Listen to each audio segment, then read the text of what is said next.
All right. We are back here at Song of the Day, coming to you from the Rock Cave. I'm your host, Mark Pierce. It's Monday. We were off for a few days. Again, you never know what you're going to get here in the cave. It's like pirate radio. A little bit of pump up the volume. You never know when it's going to come on.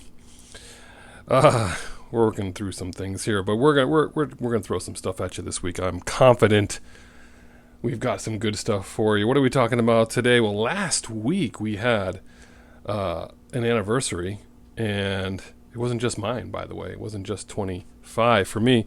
We're talking about 9/21/92, the band Radiohead. We have not covered Radiohead here in the cave. What?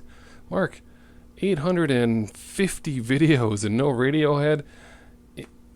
Insane, right?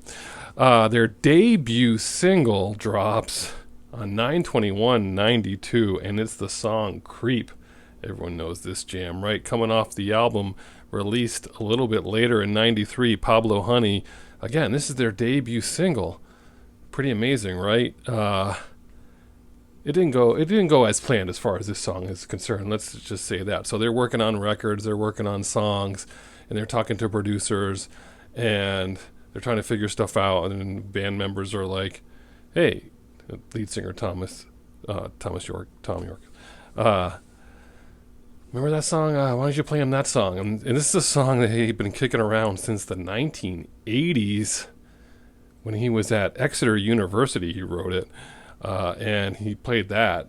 And, of course, the executives were like, "That's the one we love. You should record that as a single." I mean, the band didn't want to. They were working on other stuff. They were like, no. That's just his throwaway. That's just something. They're like, no. That's the one we want. So you can picture it. And so that's what happened. They recorded it and released it. Now, it didn't really go very far at first, although soon enough it got picked up in Israel and was big in Israel. We're huge in Israel.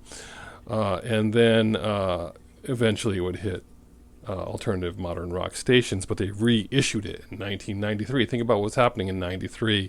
Grunge, Nirvana, Pearl Jam, everybody, all those people, it fit right in, right? Stone Temple Pilots, everybody. So that makes perfect sense for this song. But again, not what they had planned at all. And you think about the records they put out after that, it's songs quite different than their other stuff. You think of OK Computer and Kid A. And they were pressured to make more records like Creep, and they were like, "That's, we're doing this."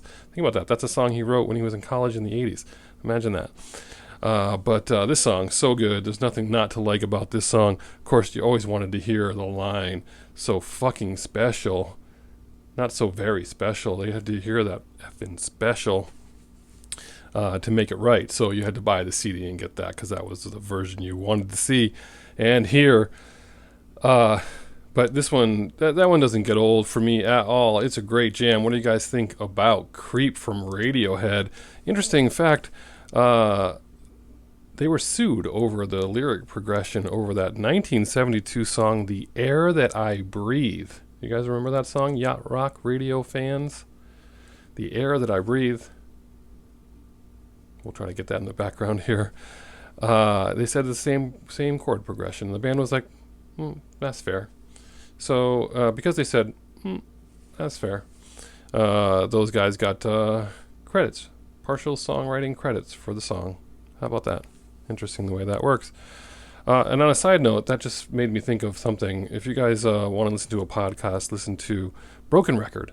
If you haven't heard Broken Record, there's 6 years worth of them to check out. But the one most recently is an amazing one with Jack White and Rick Rubin. Rick Rubin, I'm a fan. I'm going to talk about him some more on another episode, but so good. They're interviewing each other.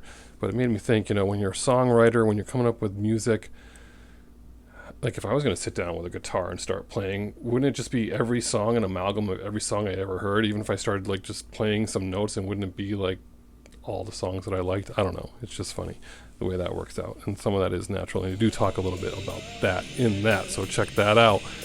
But we're doing Radiohead today. We're almost at 5 minutes on this Monday. We got lots of stuff planned for this week, I think.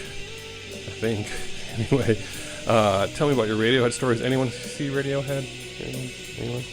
This is a good song. I love it. Crank this one up on your Monday, whatever you're doing today. I hope it involves music. And as usual, I'll catch you on the flip side.